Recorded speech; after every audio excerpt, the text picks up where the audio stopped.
Okay, I'm going to read a short selection from Ernest Holmes, and then we'll have a minute of silent meditation for you to take that in, see what it means to you, let it flow through your being, because Ernest Holmes comes through a different way every time you read him. And then Jackson will open the service.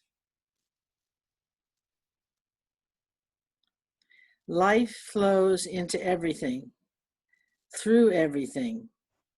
It passes into every human event and translates itself through every human act.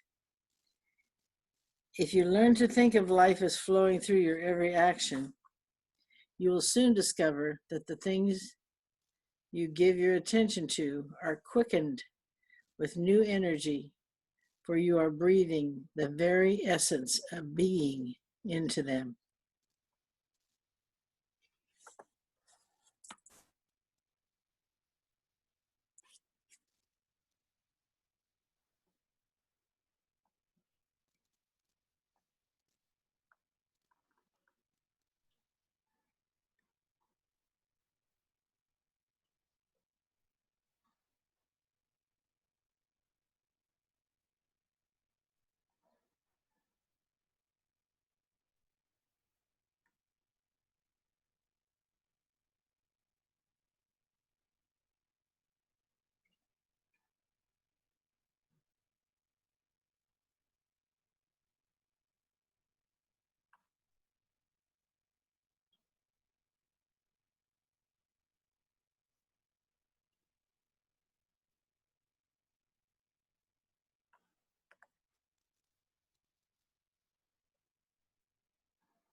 There is only one of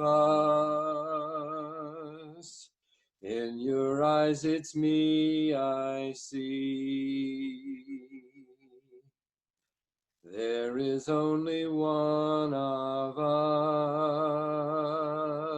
us. You are my reflection. There is only one.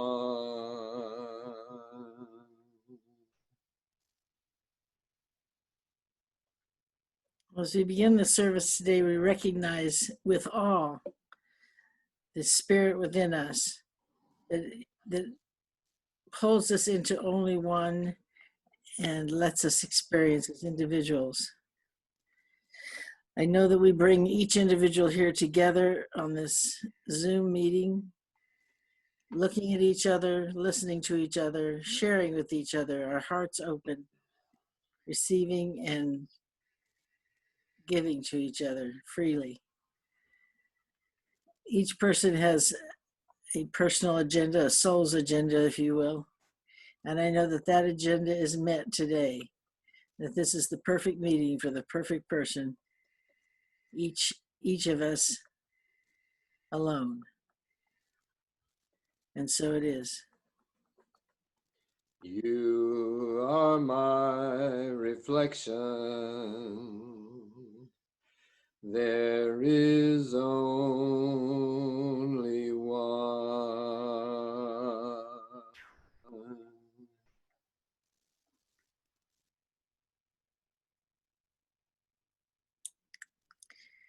And now I think it's time for me to get off the stage and let Angelica speak.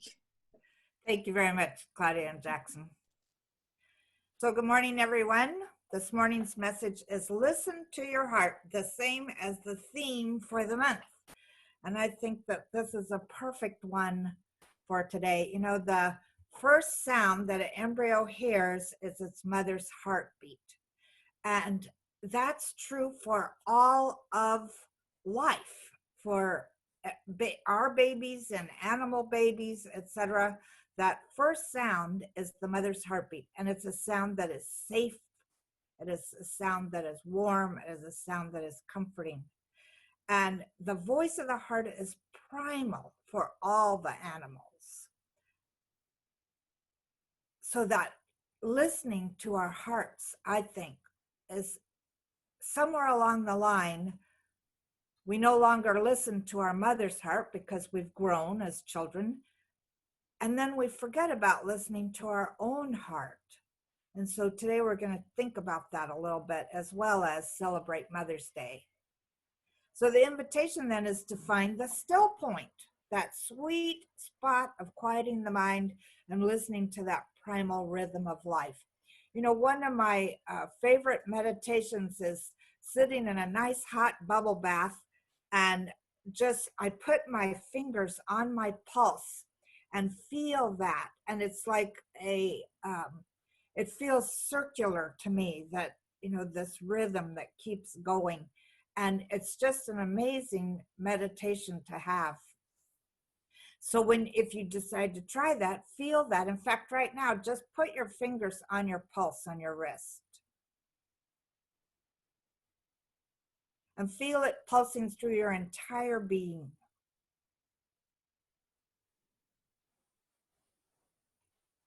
Everything has a pulse, even trees, plants, all the animals.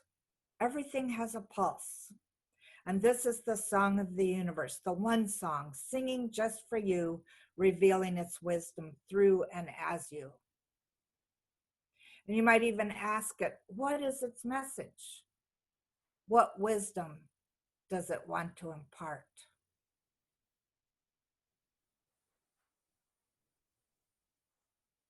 Our hearts are so amazing. The fact that they work and work and work from before we're even born into this experience, on through to the very end days. You know, it's like a perpetual motion machine, but it does have a message for us always. And so I thought about Mother's Day, and I thought about what would the Divine Mother say to us. So I thought we would have a little fun today. And I thought, one of the first ones I thought of was, don't walk away when I'm talking to you. And I thought, how many times have I walked away when my intuition, which I believe is the voice of spirit, is suggesting something? I've mentioned this experience in class, but the thing that happened to me, which made me really realize that I need to pay attention to my intuition, was I was working at the place where I was a data processing manager, and I went to the post office afterwards, and then I came up to the stoplight, and I always went straight ahead to go home. And yet, as I'm sitting at the red light, this voice keeps saying, turn left here. And I'm thinking, I don't have to turn left. You know, I'm not going to the store or anything like that. Turn left here. I mean, I must have heard that about 4 times, and I argued with it. And I went straight ahead when that light turned green, and I got hit by a Cadillac. I was driving a little yellow Volkswagen and got hit by a big white Cadillac, and ended up, you know, in physical therapy for a year. And I got that. Don't walk away when I'm talking to you. It's really important to pay attention to our intuition. And here's another phrase. How do you know you don't like it if you haven't tried it? I'm sure you heard that one as a kid. And this, to me, when I was thinking about it in relationship to our teaching, is, again, you know, listening to our intuition that says, perhaps you should move here, or do this, or take this job, etc. And you think, oh no, I won't like that. That's not for me. And you keep thinking that, and it keeps coming at you, and you keep thinking that, and it's coming at you. So the universe is saying, well, how do you know you don't like it if you haven't tried it? And my feeling is that if something's coming through us, through our intuition, we might as well try it and see what happens. My next one is watch your language. And this one is so important. I could have put watch your language, your feelings, your thoughts. This is what we teach in the science of mind, isn't it? Pay attention to what we're thinking and what we're saying. You know, right now there's this big thing on Facebook that's talking about how this virus that has us all sheltered in place is a conspiracy by big pharma and the government and all of that to, I don't know what. I don't know why it's a conspiracy. I haven't dug into it. But I'm thinking, as I'm watching people that are perpetuating this one video that's going around and other things about it, as I'm watching this, what I'm thinking is, I want to tell them, watch your language. Be careful of what you believe in, because we're creating our own reality with our thoughts and feelings all the time. It's so important to pay attention to those things and not let us get sucked into them. You know, I'm trying to think of an example in my life, but I can't think of a story right now. So just remember to watch your language. Watch your language that you're speaking to yourself all the time in here, and watch the language that comes out of your mouth. Another thing the Divine Mother might say, I just want what's best for you. I know that all of us have heard that one. And I think this is true about the universe. It just wants what's best for us. The trick is, though, is that we have to want the best for ourselves. Just because the universe wants the best for us doesn't mean that that's going to happen. It still has to work through our filters, our perceptions of what this world is like. And so we have to want the best for ourselves. And each one of us has a different best for ourselves. My best isn't necessarily your best. Our partner or our spouse's best isn't necessarily our best. You know, everybody has their own truth. Everybody has their own reality. So the universe, though, one thing to remember is that the universe is always telling us or wanting for us just the very best for us. That's why I love in spiritual mind treatment sometimes when I can't think of exactly what to treat for somebody, I will treat for the highest and best for them, because that the universe is infinitely intelligent. It knows what is the highest and best for everything, because we are its own self. And how could it not know what the highest and best for itself is? Another thing the universe is saying to us, the Divine Mother, I will always love you no matter what. This to me is that whole idea of the universe being impersonal. And the universe itself is love. It's divine love, the energy of divine love. And so it will always love us, no matter what we do, no matter whether we walk away when it's talking to us, or we don't try something that, you know, comes through as a suggestion, or we're not watching our language, or whatever. It will always love us. The trick here is, just like with our real parent, we had to accept that that was the truth and allow ourselves to be the beloved. Sometimes I think here in this idea that God will always love us, there is the idea of whether we deserve it or not. And what I know and what I'm telling everybody today is that you do. You deserve love. Everybody deserves love. There's nothing you could do or say or be that would make it so that you didn't deserve love. But you have to open your heart, open your mind, open your whole being to accepting that love, because the universe will always love us no matter what. And my last one is, you will always be my child. You know, I don't know if any of you have ever had this experience, but when my parents were alive, sometimes I would go to visit them and I would find myself not myself. I would find myself turning into an 11-year-old, for instance, depending what the subject matter was. So in our own minds, we're always our parents' child. And we tend to fluctuate back and forth as the age levels we are when we're experiencing them. And they will always know that we're their child. And you, as you look at your own children, they will always be your children, whether they're 50 years old or whatever. They are always your children. No matter what they do, they are always your children. And so if we go to an old way of talking, we might say, we are always the children of God.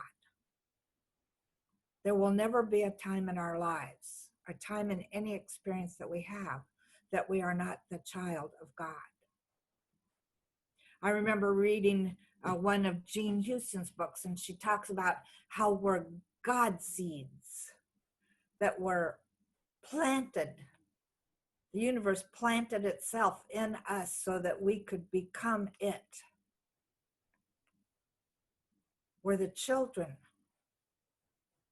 of the divine, the seeds of the divine. We're part of that Most High. So there's probably a few other things that your mother has said to you, that the Divine Mother might say to you, but those are the ones I picked this morning. I thought they were pretty good ones. And so here's another thing to think about. We are all meant to be mothers of God, for God is always needing to be born. Meister Eckhart said that. We are all meant to be mothers of God.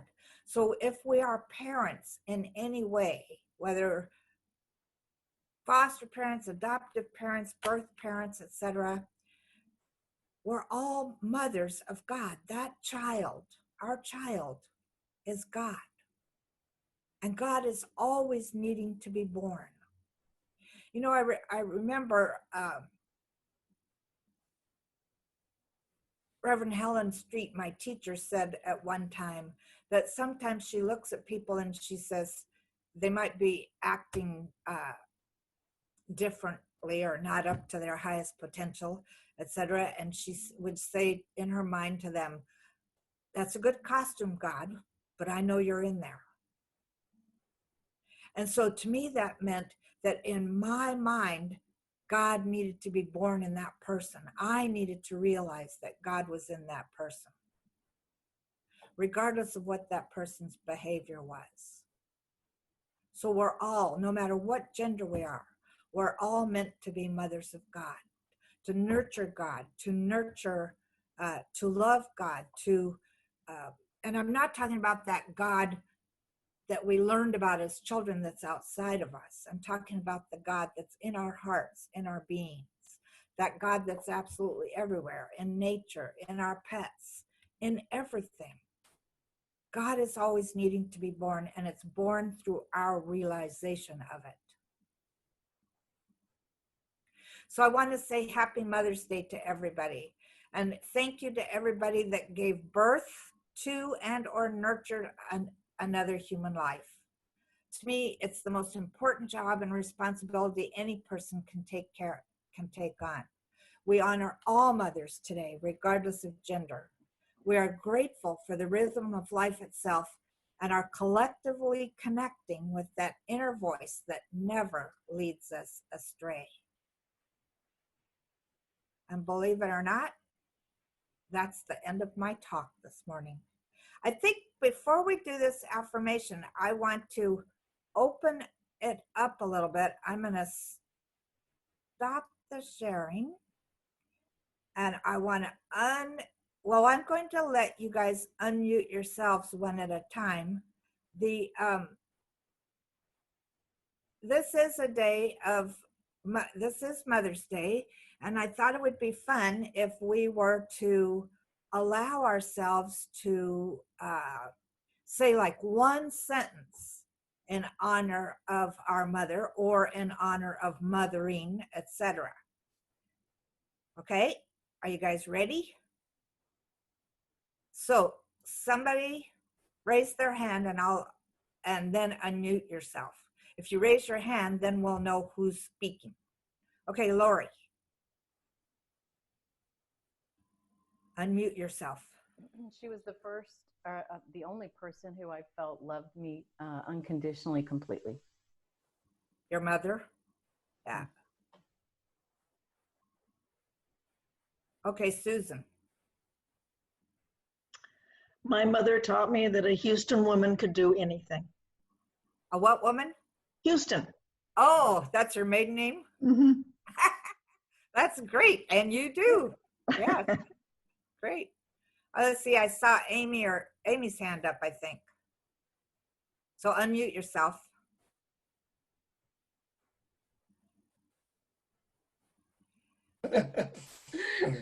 Okay, Okay.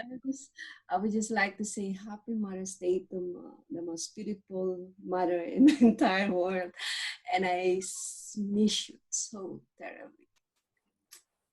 I saw the pictures you posted of your mom on Facebook. Very nice. You gonna say something? Oh, yeah, I just wanted to say to my mom that I miss you very much, your physical presence, but I feel you every day. Very good. Nice. Okay, Ruth. My mother was very loving, and she had a wonderful sense of humor, was fun. And I remember when some of my friends would say to me, I've had several tell me, I wish my mother were like yours. Wow. That's nice. Great. Anybody, who else? Oh, Brian. Angelica, yeah, I just want to say my mom's the best. She was always very understanding, and I'm looking forward to, still planning on trying to make a trip back to North Dakota. She's 87, and my dad's 86. They're still alive and with us, so I hope that comes about. Yep, that'll be good.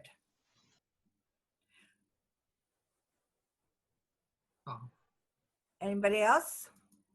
Let's see, I gotta go to 2 screens less.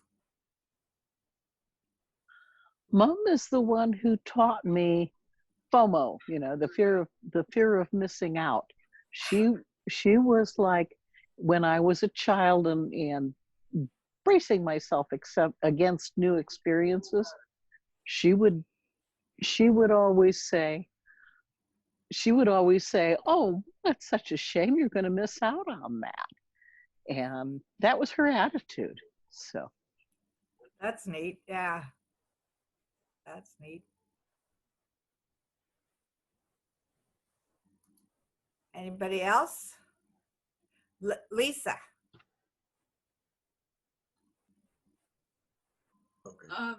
My mom taught me how to be fearless. Fearless when she decided to pack up her family of 5 with the 3 kids all in middle school and go to Argentina for a year.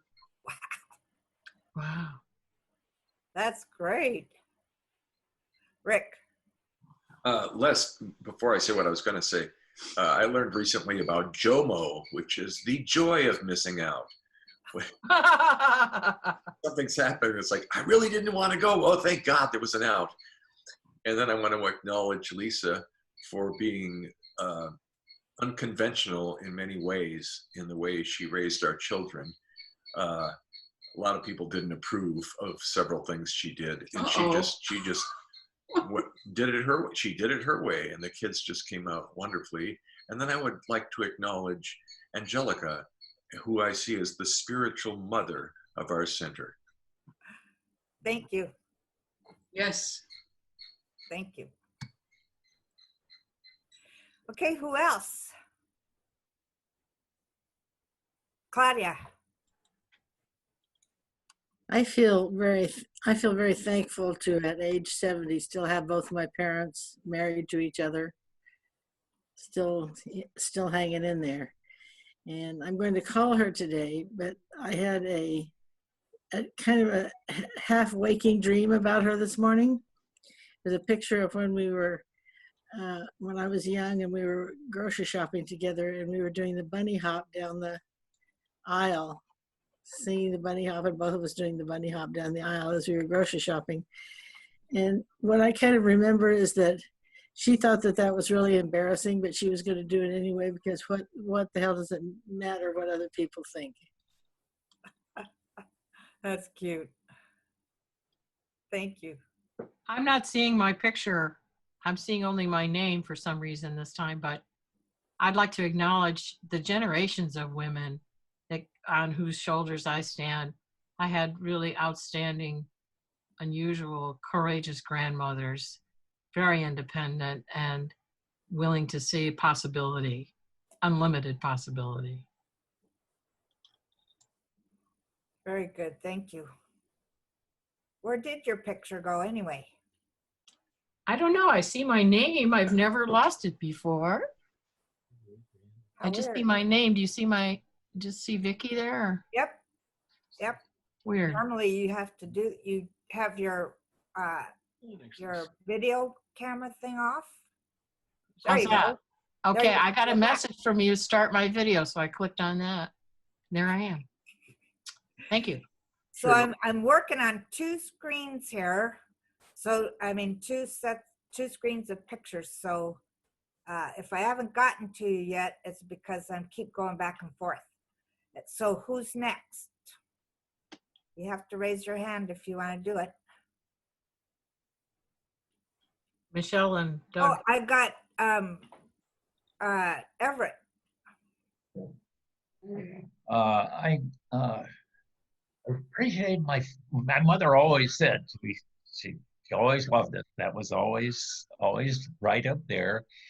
And something else I already appreciated, my parents didn't bullshit us with a lot of the fables or stuff, so we didn't have to later on say, oh, that wasn't true, oh, that isn't the way things work. And I think that's really a good thing. That's really a good thing. But wonderful parents. My mother loved people and let them know, and let them know that she needed them. And so it created some really good, long-lasting friendships with many people. Great, thank you. You know, I noticed in the chat, I love Corinne's, my favorite mom quote, "Don't make me pull over." I remember hearing that a few times. And Vicky, Sharon tells you that you've carried that strength well that you mentioned. And I heard that Michelle wanted to say something. Yeah. I think it was me. We were just both raising our hands because you were looking at a different screen. But yeah, I just wanted to chime in and talk about my parents. Like, I have really wonderful parents, and they're still with us, like 86 and 87 years old. But I've always had a really good connection with my mom, better than probably with anybody else in the family. And they are, she was somebody who loved us all unconditionally and still does to this day. My dad too. But anyway, I really appreciate my mom. I appreciate his mom too. She is like, I'm so blessed to have such an awesome mother-in-law and father-in-law, but she's like, well, I think of her as Earth Mom, even though you wouldn't think of her that way if you saw her, but she really is. She's like universal mom. She's really awesome. How neat. Thank you. Jean wrote on the chat, my mom would tell my sister and I that if we drowned, she wouldn't take us swimming again. That was a funny one. So do we have anyone else before we go into treatment? I don't see any hands on this page. Oh, Lorna.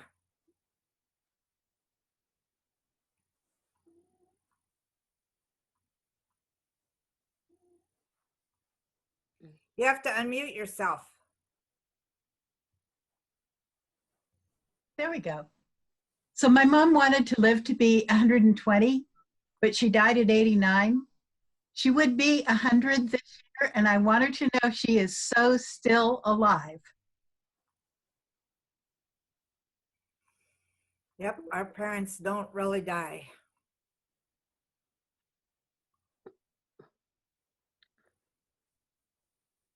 I like this one. list says, there were 5 of us. Whoever you are, whatever you're doing, don't.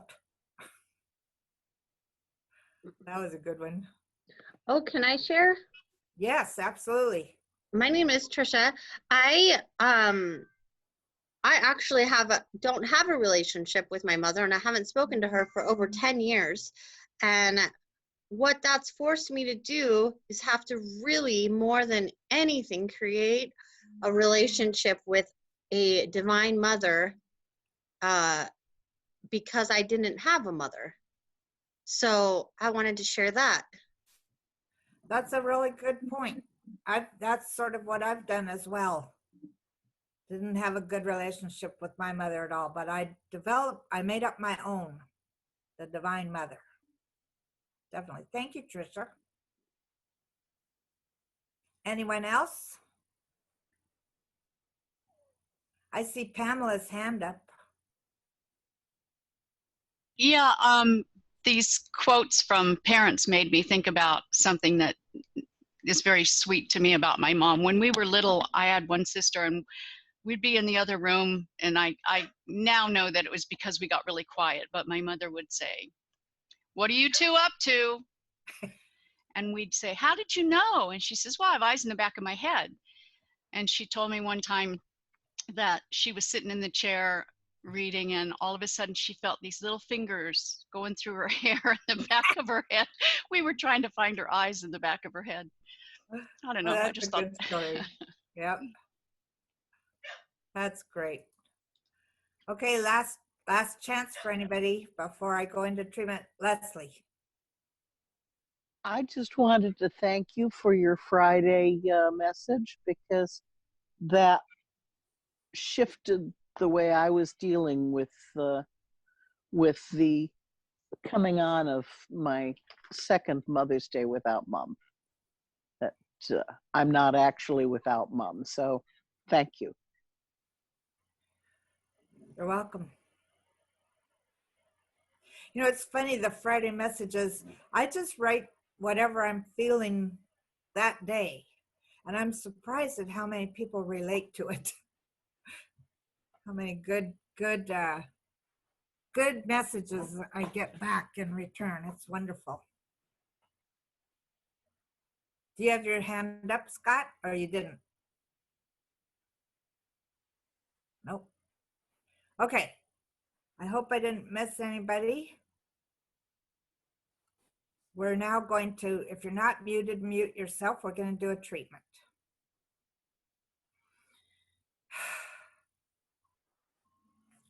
So gratefully, I acknowledge that there is only one great love. And that love is a divine energy that is the source and substance of absolutely all that there is. And so today, as we honor that mother love in whatever form it takes in our lives, we allow ourselves to remember that we are always loved.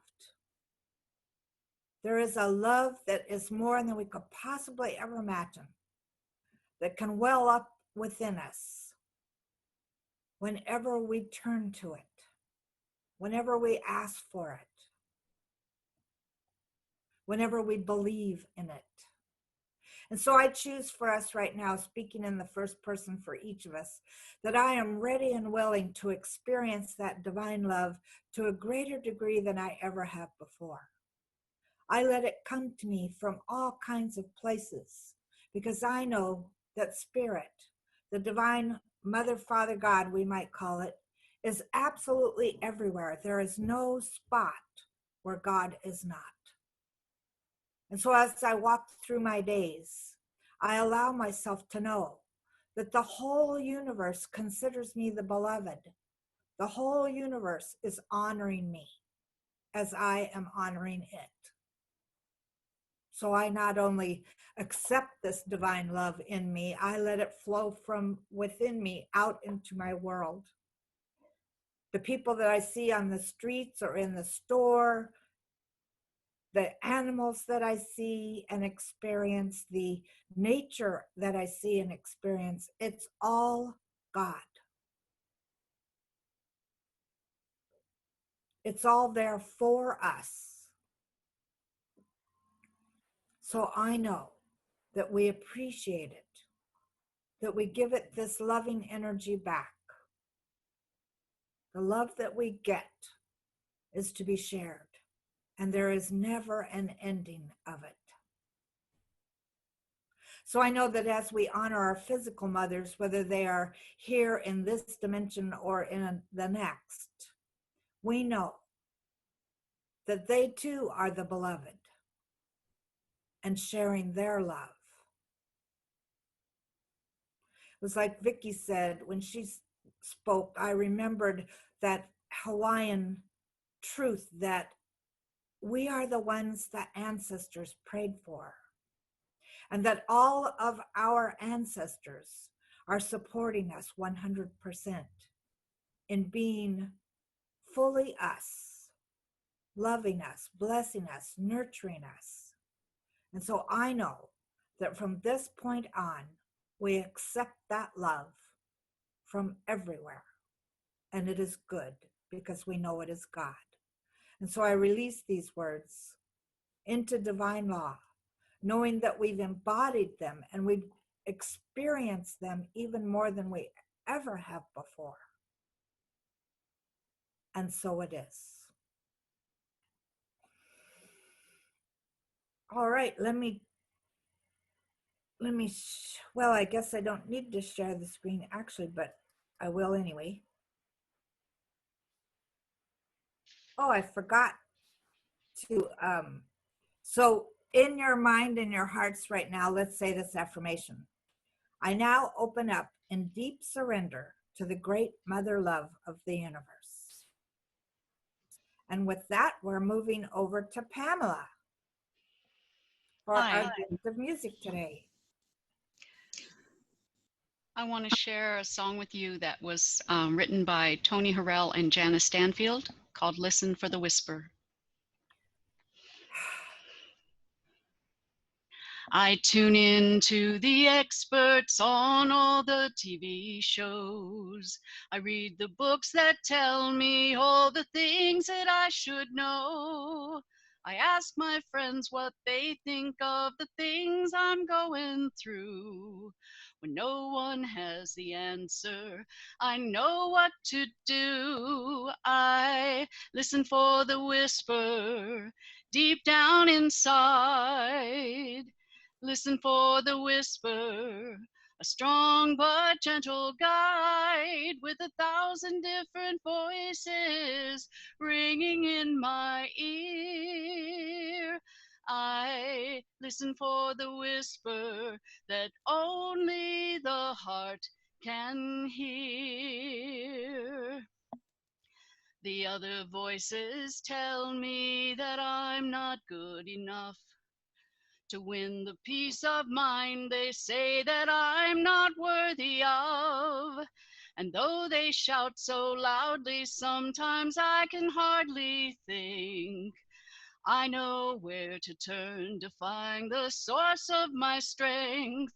I listen for the whisper deep down inside. Listen for the whisper, a strong but gentle guide with 1,000 different voices ringing in my ear. I listen for the whisper that only the heart can hear. The whisper holds the answer. It's up to me to ask. I wonder why so often the thing that I do last is listen for the whisper deep down inside. Listen for the whisper, a strong but gentle guide with 1,000 different voices ringing in my ear. I listen for the whisper that only the heart can. Listen for the whisper deep down inside. Listen for the whisper, a strong but gentle guide with 1,000 different voices ringing in my ear. I listen for the whisper. Oh, I listen for the whisper that only the heart can hear. Wow. That was beautiful. Thank you so much. And thank you for your bravery to do it a cappella for us. That's wonderful, Pamela. My so pleasure. now I want you